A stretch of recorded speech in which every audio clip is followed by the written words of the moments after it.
Hello guys, so today's video is about how to add watermark using Adobe Lightroom software.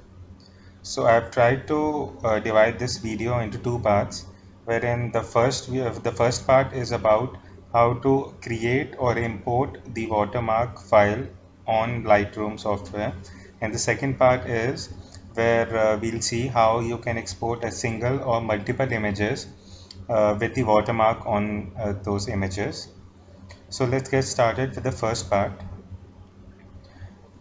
So as you can see there, I have an image in front of me. This is an image which I clicked a couple of months back while reviewing the Sigma 150-600 mm lens.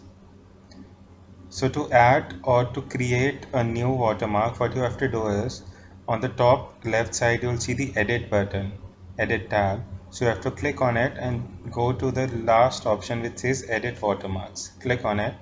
So you'll see a pop-up window in front of you. So as you can see right now, it at the bottom left, it shows my name with a copyright mark. So this is the basic watermark which you can use. So all you have to do is just type your name, and this would appear, as you can see over here, the watermark appears on the bottom left side. So what all options do you have to beautify your logo, the watermark? So over here, the font, so you have the different options of the fonts which you can use for your watermark, and style if you want to keep it bold, italic or bold italic, it depends on your choice. Alignment, left, center or right. So I'll take you, it's not that it'll be on the left, bottom left side only. You can place it as per your wish. I'll take you through it as well. So you have the option to change the color. You can change it ranges from white to black, or if you want to make it colored, obviously there's this color palette which you can select and any color and just go with it. Let's as of now keep it white. Then you have the option to add shadow. So shadow is basically, it creates a more of a 3D effect rather than keeping it 2D. So it's upon your choice if you want or do not. It's totally up to you. Then over here it's the opacity. So usually I do not like watermark with 100% opacity because it somehow kills your image or draws the attention of your image or the main subject. So you can always keep it a bit less opaque.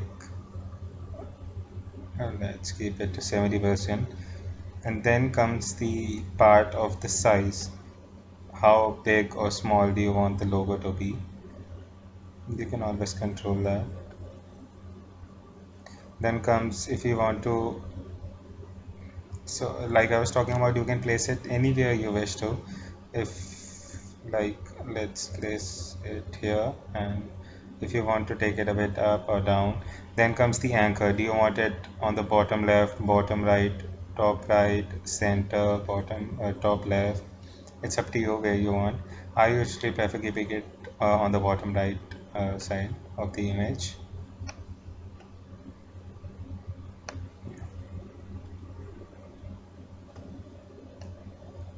Let's get right.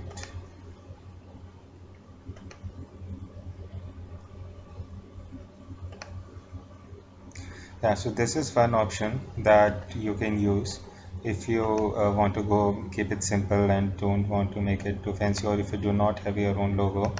This is but the default option that you can use. The second option is where you can import the logo which you have with you, which you have either created using Photoshop, Adobe Photoshop software, and it says the option to choose either PNG or JPEG. So if there's a logo, it should be in the PNG format. So I'll just pick up mine logo which I have in the PNG format, and I'll take you through how to go with the PNG logo.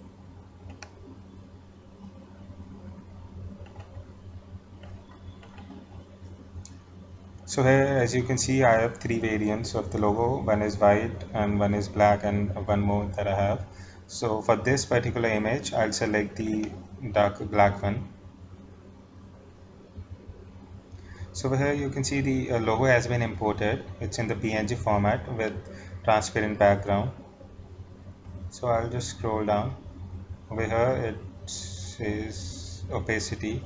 It gives the option to keep it less opaque or more opaque, that it's up to me. Then the position, I've selected the bottom right option. So all I have to do is, once the logo is placed, once I've selected my position, I'll just click on save. So here it gives you the option to save your the watermark as a new preset. So we'll name it Kunal underscore. Today is 13th of August. So I've done this, I'll create. So now my watermark has been saved as a new preset. Now comes the second part of the video, where if I want to export a single image or multiple images using the watermark. So I want all these, like right now I have 7 images in front of me in my library. So all I have to do is I have to select all 7, right click on any of the image, go to export, and then again go to the export option that appears at the top. So now to export the image with the watermark, I have to scroll down and come all the way to the watermark option.